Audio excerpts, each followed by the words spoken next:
got the American Jesus. He outbuilt the president's estate.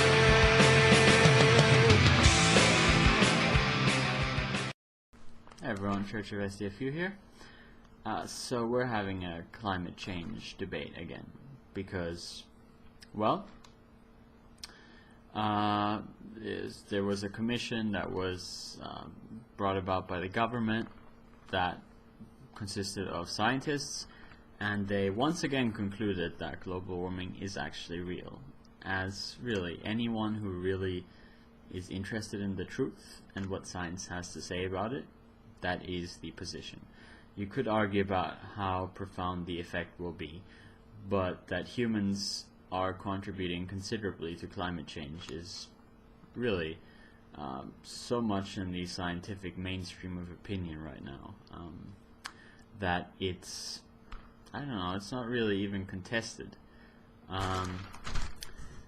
And so there's some comments in the local newspaper, the Sydney Morning Herald, and it's just part of one I want to read. And it's not just a misunderstanding about climate change in this case. It's a misunderstanding about science. So this person writes about climate change and how it was all a government setup and about how we shouldn't believe the science. And then he writes, the scientific method is all about observation and experimentation. Yeah, fair enough.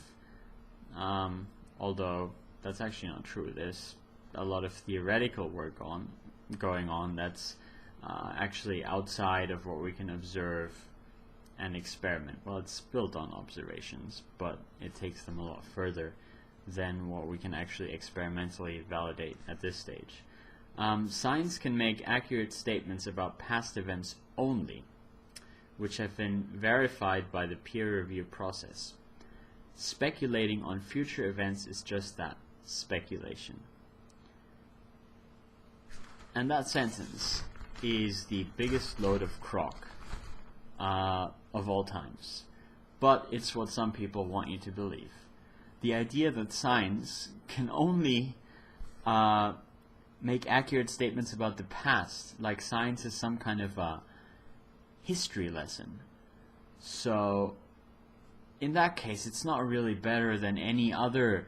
I mean, even people that bring up that the Bible or the Quran has so much knowledge in it by it supposedly having predicted things in the past could come and say, look, we're as good as science. It's just not the case.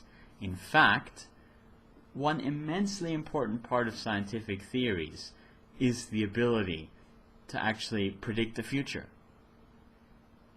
One huge criticism of intelligent design is that it has no predictive capability.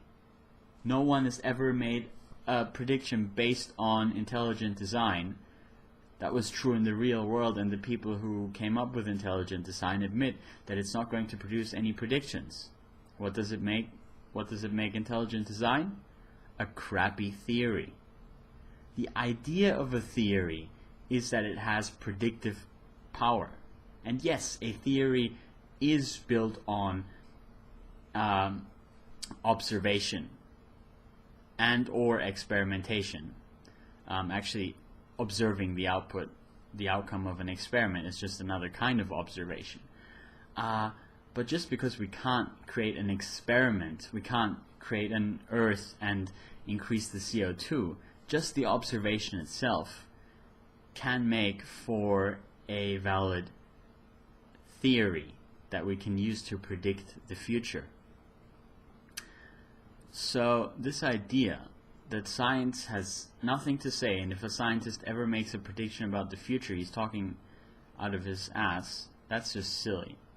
You can kind of say that about historians, because historians are not in the business of predicting the future. They're in the business of knowing the past. Scientists are completely in the business of predicting the future. So this sentence, speculating on future events is just that, speculation. That kind of conflates every single prediction, no matter what the likelihood that we predict right now, to speculation. basically you're saying whether I think this is 10% likely to happen or 99.99% likely to happen, if it's not entirely certain, which nothing obviously is, then it's just speculation.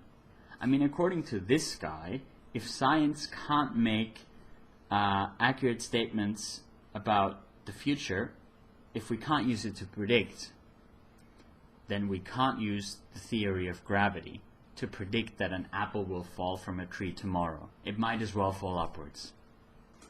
So, I mean, I'll just quote Wikipedia here.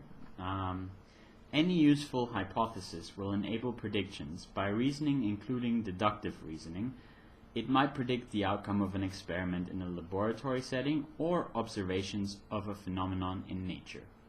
The prediction can also be statistical and only talk about probabilities. But the best theory we have right now that fits the data that we have been collecting for a long time is the theory of global warming, not climate change, global warming. And that is something for a lot of other people to debunk better than I can. But what I wanted to just address is that people who think that science has no predictive ability, capability, or purpose, they're just plain wrong, according to the very definition and idea of science.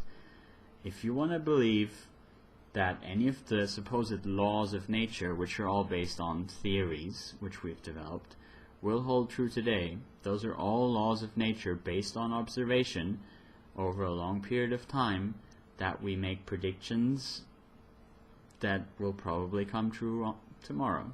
And according to people like this, it's all just idle speculation. Anyways, hope everyone's having a good evening. I will see you guys all later.